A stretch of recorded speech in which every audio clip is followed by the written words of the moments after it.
Olá a todos, professor André Almeida. A gente vai falar hoje um pouco sobre essa obra aqui, ó, na Escola de Filosofia e Pensamento Crítico. Vamos falar sobre racismo estrutural, que é essa obra do Silvio Almeida.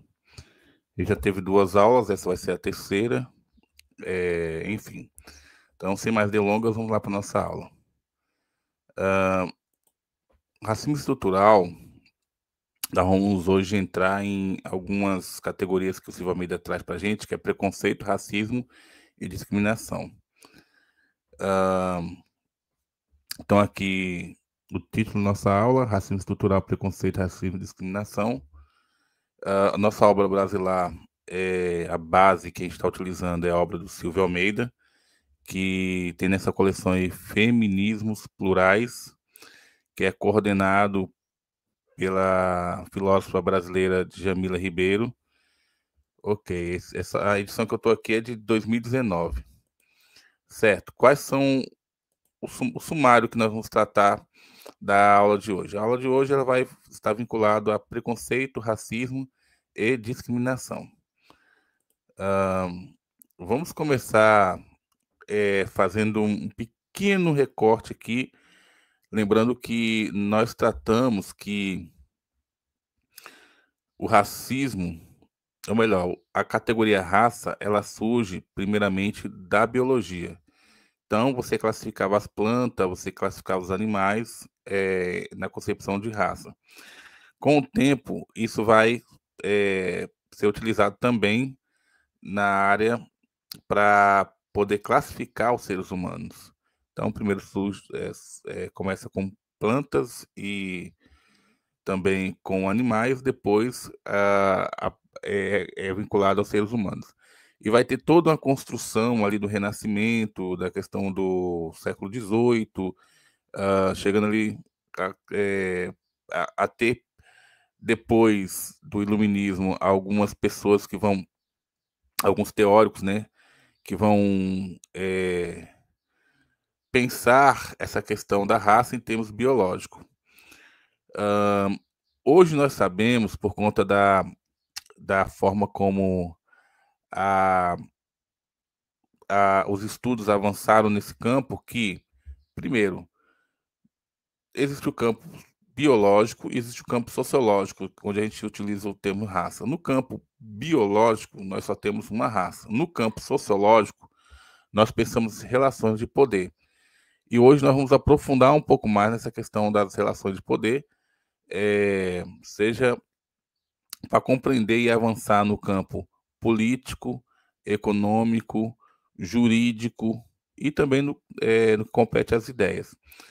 Certo? Então, raça não é uma concepção natural, ela é uma construção, e essa construção faz com que alguns grupos sejam subalternizados, enquanto outros tenham privilégios na concepção daquilo que o Almeida vai colocar. Então, vamos começar aqui fazendo esse resumo para a gente poder avançar no que compete a essa obra. E aí a gente volta para tentar não, para definir o que o nosso teórico coloca como racismo.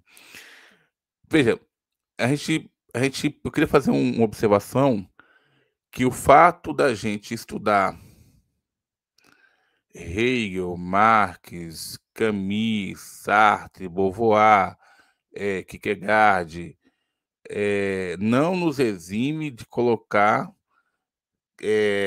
questões importantes sobre relações étnico-raciais, principalmente no que compete ao Brasil. Então, além de estudar filósofos que são europeus e que são importantes, então veja, nós discordamos que o fato de a gente estudar Silvio Almeida tem que ignorar outros filósofos. Muito pelo contrário. Na verdade, a gente tem que estudar outros filósofos e também o Silvio Almeida, tendo em vista a relevância de pensar propostas para o Brasil. Quer a gente discorde, quer a gente concorde, a gente precisa trazer essas propostas à baila para poder demonstrar algumas especificidades que o Brasil tem. Dito isso, nós vamos agora avançar para aquilo que o Silvio Almeida chama de racismo. Ele define da seguinte maneira lá no livro Racismo Estrutural. Ele coloca que o racismo é uma forma sistemática de discriminação, que tem a raça como fundamento. Então, vamos destrinchar isso aqui. Então, primeiro, ele está dizendo assim, o racismo é uma forma sistemática. O sistema aqui, vamos pensar como um todo organizado, que tem uma finalidade.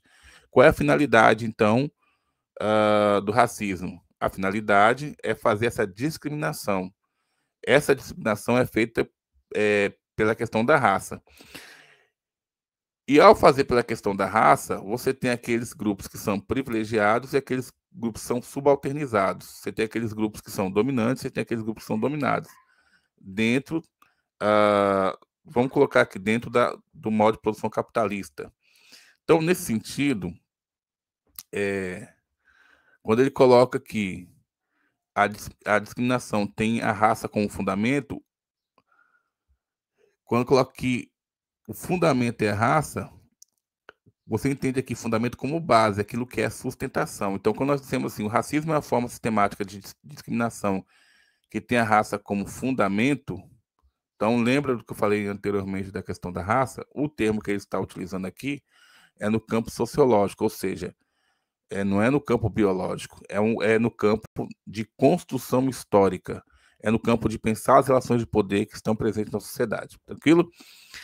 E aí ele coloca o seguinte, ele se manifesta por meio de práticas conscientes, então muitas vezes as pessoas fazem isso de forma consciente, mas também elas fazem isso de forma inconsciente. E aí ele quem, gente? Ele está falando aqui do racismo, tá? E aí ele coloca assim, ó, resultando, quais são os resultados disso que nós apresentamos para vocês aqui, nós temos. Ora, nós temos o resultado de desvantagens para um determinado grupo e privilégio para outros determinados grupos, enfim, ou para outros, para alguns indivíduos nós temos desvantagem, para outros indivíduos nós temos vantagem propriamente dita, conforme o grupo racial ao qual pertence. Então, se nós temos, deixa eu explicar isso aqui de uma forma mais de uma melhor forma. Então, vamos pensar da seguinte maneira: nós temos então dois grupos. Desses dois grupos, tem um grupo que ele é privilegiado por causa da questão do racismo. Então, vou colocar aqui dentro do modo de produção capitalista no Brasil, ao longo da sua história, pessoas brancas tiveram privilégios, enquanto outros grupos tiveram desvantagens por conta dessa norma que é o racismo, que é o modo operante dentro da sociedade capitalista. Então, avançando aqui, ele vai fazer uma distinção, e aqui ele vai falar o seguinte, ó, ele vai colocar a questão, deixa eu só voltar aqui para mostrar para vocês uma questão importante, que eu acho, pelo menos que eu acho relevante para a gente... Opa, desculpa a minha dificuldade de operar aqui. Ele vai fazer aqui uma distinção entre aquilo que ele compreende como racismo, preconceito e discriminação. Então, a gente já tratou aqui de forma introdutória sobre a questão do racismo. Agora a gente vai entrar no preconceito. O Silvio Almeida vai definir lá na obra dele da seguinte maneira o preconceito. Aí diz o seguinte: embora haja relação entre esses conceitos, quais são os conceitos que ele está tratando? Ele está falando do racismo, ele está falando do preconceito racial e da discriminação. Ele está dizendo que esses três conceitos, o racismo, o preconceito racial e a discriminação, eles estão diretamente relacionados. Só que ele vai definir um a um para você compreender melhor o que vai vir depois, que é a questão do racismo estrutural. Ele coloca assim, ó: o preconceito racial consiste em um juízo baseado em estereótipos sobre os indivíduos pertencentes a um determinado grupo racializado. Então, por conta da raça, esse grupo tem certos estereótipos. Estereótipos esses, quer dizer, coloca esse grupo como, abre aspas, menor, fecha aspas. Coloca esse grupo como caricato, coloca esse grupo como, se não pudesse dar contribuições significativas para a cultura, enfim. Podendo ou não resultar em práticas discriminatórias. Em alguns casos, esse preconceito ele acaba tendo práticas que vão discriminar, ou em outros casos, não. Então, ele cita como exemplos de preconceito, dizer que, vamos colocar aqui, que os negros são violentos, que esses negros também não podemos ter confiança, ou que os judeus são avarentos, ou seja, gostam muito de dinheiro, gostam muito de lucrar, ou pessoas orientais que são naturalmente, entre aspas, são naturalmente aptas para as ciências exatas e por aí vai. Mas você pode ver que o preconceito, você também pode dizer assim, quer ver? Que a mulher dirige muito mal, que o povo não sabe votar. Então, são preconceitos que você coloca e que isso pode ocasionar um desdobramento de ações ou não dentro dessa órbita do que ele chama de preconceito, tá? Certo. Então, avançando aqui, aí ele vai tratar da discriminação racial. E aqui eu queria falar o seguinte, deixa eu só voltar aqui para a gente lembrar. Quando nós falamos de preconceito. Quando nós falamos de preconceito racial, aí ele já estamos colocando a questão da raça como algo importante para compreender e delimitar esse tipo de preconceito. Beleza? Então, vamos agora para o terceiro conceito que ele traz para a gente, que é de suma importância, que é a questão da discriminação racial. O Almeida, ele vai colocar pela seguinte perspectiva. A discriminação racial, por sua vez, consiste na atribuição de tratamento diferenciado a membros de grupos racialmente identificados. Então, você tem o grupo, vamos colocar, pessoas brancas e pessoas negras. E aí você trata essas pessoas de forma diferenciada. Então, assim, seu requisito fundamental, ou seja, aquilo que tem como base, é o poder. Então, vamos pensar, nesse caso aqui, quando nós estamos falando de discriminação racial e que tem, por sua vez, a questão do poder, você tem um apartheid. Então, de um lado, você tem aqueles que têm acesso a determinados bens, e do outro lado, você tem aqueles que são excluídos de determinado bem. O que tem nessa relação entre esses dois grupos é a questão do poder. O poder que você tem de colocar, e aí eu falo Estado, enfim, colocar um grupo como tendo acesso a esses bens e outros não tendo acesso. Eu só cito um exemplo melhor.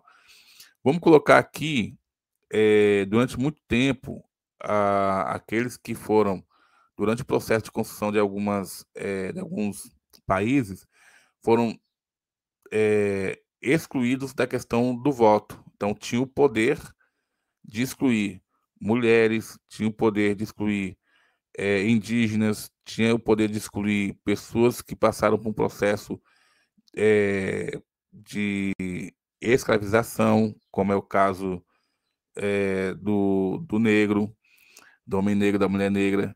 Então, veja, há uma relação de poder nesse processo de negação, de não deixar a pessoa ter acesso, enfim. Então, o poder aqui eu estou colocando no sentido desse grupo que é privilegiado, aqui eu vou colocar a pessoa branca, ela conseguir impor ao outro a sua vontade. Beleza? Então vamos lá. Mas a gente vai aprofundar um pouco mais, o Silvio Almeida também vai aprofundar mais nesse sentido, tá? Então, seu requisito fundamental é o poder, e aí estamos falando da discriminação racial, ou seja, a capacidade efetiva de usar a força ou a influência para impor vantagens ou desvantagens, tomando como base a questão da raça. E aí a gente pode lembrar, no caso, o apartheid que aconteceu nos Estados Unidos, sim, gente, aconteceu o apartheid nos Estados Unidos. Negros e brancos eram separados. E aí você tinha leis que diziam o seguinte: separados mas iguais. Então você tinha escola para pessoas brancas, escola para pessoas negras. Você tinha uma parte do ônibus para pessoas brancas e uma parte do ônibus para pessoas negras. É preciso ressaltar que sempre as condições piores ficavam para os negros. Enfim, então E aí tem toda uma luta pelos direitos nos Estados Unidos, mas nós não vamos entrar nisso aqui agora. Nós vamos dar exemplos apenas para poder compreender melhor a obra do autor, certo? Então, avançando nesse sentido, vamos colocar aqui da seguinte maneira, né?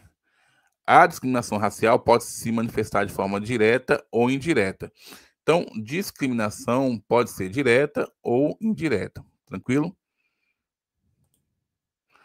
E aqui eu separei para vocês, vamos entrar assim, o que é discriminação direta, o que é discriminação indireta, para ficar melhor para vocês acompanhar a explicação, certo? Certo. Quando nós falamos de discriminação direta, nós estamos falando, o autor vai definir da seguinte maneira, né? A discriminação direta refere-se ao repúdio explícito a indivíduos ou grupos em razão de sua condição racial. Então, ele vai dar aqui alguns exemplos para a gente, né? Exemplos disso são encontrados em países que proíbem a entrada de negros, judeus, muçulmanos, pessoas de origem árabe ou persa, ou ainda, no caso aqui, em estabelecimentos comerciais que se recusam a atender clientes de determinada raça. Um dos autores que vai pensar dentro dessa perspectiva que o Almeida coloca aqui para a gente é o Moreira. E aí, segundo Moreira, ele vai utilizar o Moreira para poder falar sobre essa discriminação direta. Ele vai dizer o seguinte: o conceito de discriminação direta pressupõe que as pessoas sejam discriminadas a partir de um único vetor, ou seja, quando fala de último vetor, então ali você tem um impeditivo que é feito diretamente para aquela pessoa. E que a imposição de um tratamento desvantajoso dependa da intenção de discriminar.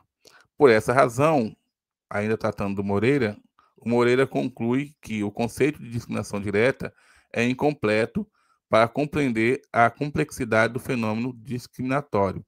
Então, só a discriminação direta não dá conta de você compreender o problema desse modus operandi. E aí, soma-se a discriminação direta, a discriminação indireta. E aqui nós vamos colocar o que o nosso autor trata sobre isso. Ele diz o seguinte, ó, ele coloca nos seguintes termos: a discriminação indireta ocorre quando a situação específica de grupos minoritários é ignorada, configurando uma discriminação de fato.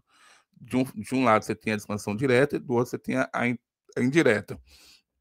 Ou quando são impostas regras de neutralidade racial, sem considerar as diferenças sociais significativas existentes. Então, você acaba fazendo, em nome, vamos colocar assim, um exemplo bem claro, todos os homens são iguais. E aí, em nome dessa igualdade, você deixa de levar aquilo que é específico. Então, sei lá, numa fila numa fila de escola, ao formar aquela fila da merenda, numa escola pública, uma cadeirante ou alguém que precise do auxílio das muletas e não consiga ficar muito tempo em pé ou enfim, quando forma aquela grande fila, ora, você tem ali uma discriminação tanto direta quanto indireta. No caso da indireta, ao colocar que todos são iguais e que todos precisam pegar a fila sem levar a especificidade da pessoa que tem o uso da muleta, você está dizendo que todos são iguais, mas está esquecendo que, em nome dessa igualdade, você está criando um ambiente para excluir essa pessoa. E por aí vai. Você também, ao ter dentro da órbita dizendo que todos são iguais e esquece que o grupo LGBTQIA+, é aquele que é um dos mais sofre com preconceito e por aí vai, você está sendo, entre aspas, neutro, mas a sua neutralidade, ao colocar eles como iguais, acaba fazendo com que eles aumente cada vez mais a violência, a questão da exclusão, a questão de ser invisíveis e por aí vai. Certo, então nesse sentido, retomando aqui Almeida, o que ele vai colocar para a gente? Ele coloca nesses termos aqui, ó. Os termos do Almeida é o seguinte: esse tipo de discriminação também é conhecido como discriminação pelo direito ou discriminação por impacto adverso. A discriminação indireta caracteriza-se pela ausência de uma intenção explícita. Então, não se dá de forma explícita, se dá de forma implícita. Uma forma implícita de discriminar, podendo ocorrer porque a norma. O que é a norma? Norma aqui, a gente tem mania de achar que norma no sentido que o Almeida vai usar, é no sentido que dentro daquela sociedade, aquilo ali é a própria dinâmica da sociedade, ou seja, aquilo está dentro da normalidade daquela sociedade. Vamos dar um exemplo aqui. Quando ele entrar em racismo estrutural, ele vai dizer o seguinte, que é a norma da sociedade trabalhar dentro da perspectiva do racismo estrutural. Então, é uma norma. Aquilo é trabalhar dentro da normalidade da própria sociedade. Então, não é. E aí quando ele vai entrar lá, a gente vai entrar depois na questão do racismo individual, não é algo patológico no campo individual, quando a pessoa acaba sendo racista com a outra, mas é a norma estrutural, ou seja, do racismo estrutural dentro da sociedade capitalista. Beleza, então nesse sentido, a gente está tratando aqui da questão. A gente está tratando aqui da questão da discriminação indireta. Então, nesse sentido,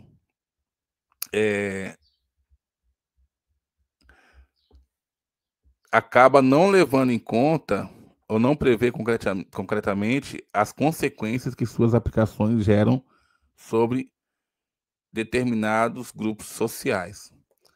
Certo? Então, para a gente poder tratar mais um pouquinho sobre esse primeiro momento, a gente vai entrar em discriminação positiva. Desculpa. A gente vai entrar em discriminação positiva e discriminação negativa. A gente vai explicar o que é essa discriminação positiva e o que é a discriminação negativa. Então, voltando aqui. A discriminação positiva é a discriminação. Ele define da seguinte maneira, né? A discriminação positiva é definida como atribuição de tratamento diferenciado a grupos historicamente discriminados, com o objetivo de corrigir as desvantagens causadas pela exclusão e pela desigualdade. Pessoal, não entendi nada. O que é essa discriminação positiva? Vamos supor que nós sabemos que um determinado grupo, nós temos uma escola ou temos o sistema escolar no Brasil, e nós temos um determinado grupo que eles não conseguem tirar notas boas na escola. E aí a gente vai estudar, pesquisar, a gente sabe que é por causa do trabalho, a gente sabe que a família está desestruturada, a gente sabe porque essas pessoas não têm acesso a condições básicas de saúde, enfim. E a gente vai fazendo essa pesquisa, vai percebendo isso. O que é feito então? É feita uma discriminação positiva. Por quê? Porque você vai fazer políticas públicas específicas para esse público, para poder melhorar esses índices desse grupo, desses indivíduos, dentro da escola. E aí, ao fazer, é uma discriminação positiva, porque você quer melhorar as condições para que ele possa, vai tratar isso de forma diferenciada, para eles poderem melhorar e conseguir alcançar os índices. Então, vamos supor, se as pessoas estão indo para a escola sem tomar café, aí você vai fazer uma política pública para quando as pessoas chegarem na escola, ter acesso ao café para poder aprender mais e melhor. Vamos supor que a escola eles ficam até ali umas 11 horas, depois 11h30, aí eles têm que ir para casa. E você sabe que eles não têm um local específico para poder estudar, condições mínimas de estudo. Aí o que você faz? Você aumenta o tempo da escola, né? Uma escola em tempo integral, para poder melhorar. Ele almoça na escola e, se possível, também até janta, para ele não ter esse dispêndio, né, de ficar sem almoçar ou se preocupar com esse tipo de coisa. Ele não tem como comprar uniforme, aí vai lá. Estou dando exemplo da educação, poderia dar outro exemplo. Então, você vai fazer uma série de políticas que você trata aquele grupo de forma diferenciada para poder melhorar as condições para ela.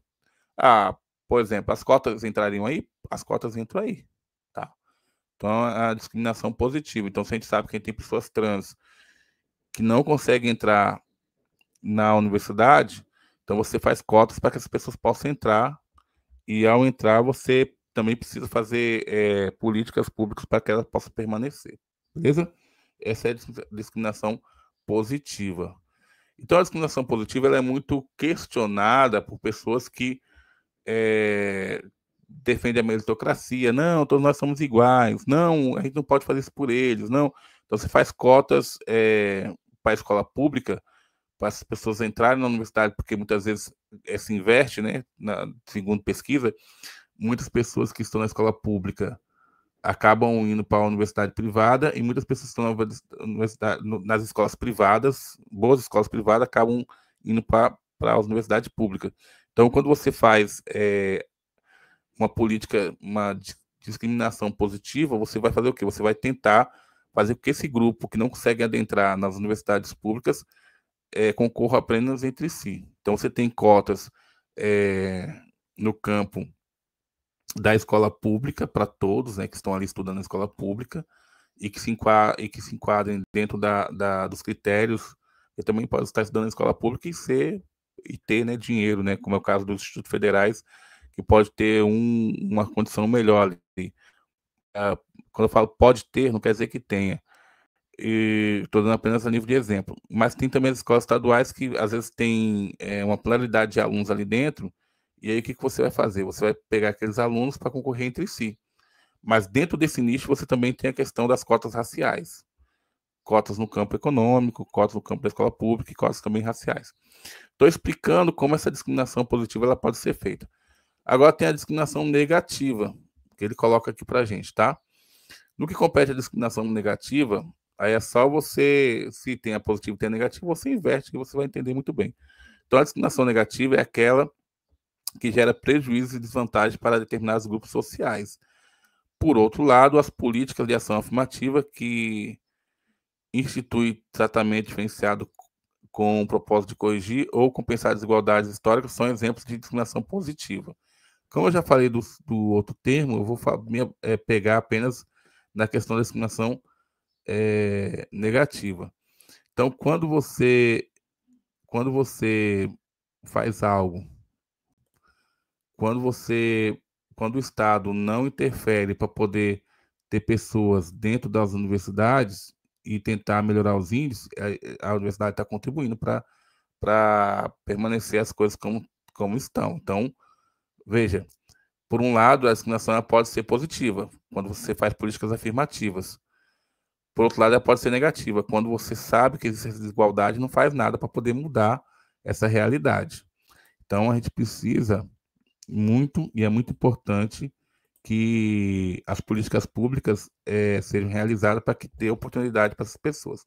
Então, nesse sentido, a gente, para terminar aqui, a gente vai falar um pouquinho sobre efeito da discriminação direta e indireta. Então, primeiro, quando nós falamos de discriminação direta e indireta, nós estamos falando do que Almeida chama das práticas de discriminação direta e indireta, quando mantidas ao longo do tempo, produzem a estratificação social, ou seja, cria um processo de desigualdade. Essa estratificação social é um fenômeno intergeracional, ou seja, seus efeitos atravessam gerações. Então, quando é feito esse processo, mesmo que de forma direta ou indireta, mas durante muito tempo, então acaba que os filhos dos filhos dos filhos acabam tendo prejuízo ao longo do tempo, né? Geração a geração, as desigualdades elas vão se mantendo, vão se retroalimentando. Então, o percurso de vida dos membros de um grupo social é impactado e, nesse caso, incluído. Por que incluído? Porque você, aquele grupo vai ter dificuldade de ter chances de ascensão social, aquele grupo vai ter dificuldade de ter reconhecimento social e ter reconhecimento simbólico, ou seja, da sua contribuição imaterial. Além disso, o que a gente vai ter também? A gente vai ter uma dificuldade de esse grupo encontrar oportunidades econômicas ou se inserir no mercado de trabalho. Então, você vai... essa discriminação ela pode fazer com que você vá na banca de revista, que agora hoje não é tão comum, e você tem só pessoas brancas. Você vai na televisão, só tem pessoas brancas. Você vai você vai observar as propagandas que aparecem na televisão, só pessoas brancas. Então, o que acontece? Ali você tem algo que foi se perpetuando e você vê nas novelas pessoas brancas, você vê em filmes pessoas brancas, você vê em séries pessoas brancas e quando vai homenagear o Dia das Mães, você coloca cartazes com pessoas brancas e você vai, mesmo que indiretamente, fazendo uma violência apontando a não contribuição de outros grupos que não sejam essas pessoas que são brancas. Beleza? Certo. Nesse sentido, vamos avançar aqui para a gente poder concluir. Nesse sentido, a gente vai fazer um pequeno resumo aqui para poder a gente fazer essa conclusão. Então, o racismo, que se materializa por meio da discriminação racial, ele se caracteriza por seu caráter sistêmico. Então, a gente tem que pensar ele como sistema. Lembra que nós falamos lá atrás? Então, não se trata apenas de atos de discriminação. Ele vai falar sobre a questão do racismo individual e aqui ele já está rebatendo o que vai vir lá na frente. Ou seja, não se trata apenas de atos isolados de discriminação, mas de um processo. Processo esse que foi construído. Processo esse que não é natural. E além de ser processo, ele é um processo estrutural. Ele é um processo estrutural, em que as condições de subalternidade, sub quer dizer estar abaixo, para alguns grupos, acaba criando privilégios e reproduzem essas contradições, né, onde você tem grupos que são subalternos e grupos que têm privilégios. Geralmente, os grupos que são privilegiados são pessoas brancas e aqueles que são subalternizados são pessoas negras. E aí acabam reproduzindo essas contradições raciais dentro da sociedade, seja no âmbito político, seja no âmbito econômico e também nas relações cotidianas. Mas você precisa entender que é um processo de construção, ou seja, foi construído historicamente, mas é uma construção estrutural e que, por sua vez, acaba reproduzindo as contradições que estão presentes na sociedade. Então, quero agradecer a todos mais uma vez e continue aí acompanhando nossas aulas da consciência negra. Veja, eu preciso que vocês entendam que o fato de a gente estudar autores negros não exclui a necessidade de a gente estudar e dominar a filosofia ocidental, que é, na sua maior parte, feita por homens brancos, na maior parte, ou pelo menos assim, se a gente pegar a história da filosofia, praticamente não se tem mulheres e praticamente não temos filósofos negros. Então é importante que a gente, além de estudar esses filósofos brancos, a gente também não fique só neles, mas pense outros que possam contribuir com a filosofia, como é o caso de Silvio Almeida. Então, um forte abraço e até a próxima aula.